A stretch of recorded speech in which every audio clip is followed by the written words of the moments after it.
Seurakuntalähetysten toteuttajana. Nykyisin voi hyvin sanoa, että maailma on avoinna edessämme. Kristillisiä kirkkoja ja yhteisöjä on kaikilla mantereilla. Yhdessä muodostamme maailmanlaajan verkoston. Mukana globaalissa toiminnassa. Missio, eli perustehtävä, ohjaa kaikkea kirkon elämää ja toimintaa. Kirkko on globaali ja ulospäin suuntautunut. Missio ja sen toteuttaminen, eli missionaarisuus, on kirkon kokonaisvaltaista vuorovaikutusta ympäröivän maailman kanssa. Missionaarisuus toteutuu sekä omassa seurakunnassa että kansainvälisesti kirkkojen välisessä yhteistyössä ja erilaisissa verkostoissa. Kirkkomme toimii lähetystyön ja kehitysyhteistyön ja katastrofiavun kautta yli 60 maassa.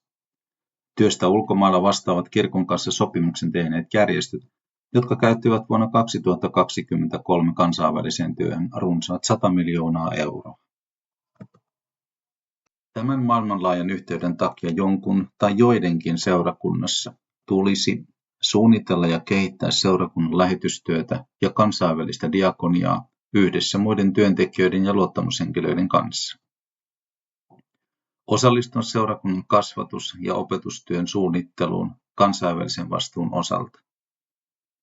Rohkaista seurakuntalaisia kansainväliseen vastuuseen ja vuorovaikutukseen, esirukouksen, taloudellisen tukemisen, yhteenpidon ja viestinnän muodoissa. Osallistua seurakunnan kansainvälisen vastuun toimintamuotojen koordinointiin ja toteutukseen. Pitää yhteyttä seurakunnan nimikkotoiminnan kohteisiin, käytännössä siis lähetysjärjestöihin ja mahdollisesti yhteistyökirkkoihin. Tiedottaa seurakunnan lähetystyötä koskevista asioista ilmoitustauluilla, messujen toimintailmoituksissa ja muussa viestinnässä, sekä hoitaa yhteyksiä kirkon kansainvälisen vastuun eri toimielimiin. Lisätietoja on kirkon kotisivuilla osoitteessa evl.fi/plus.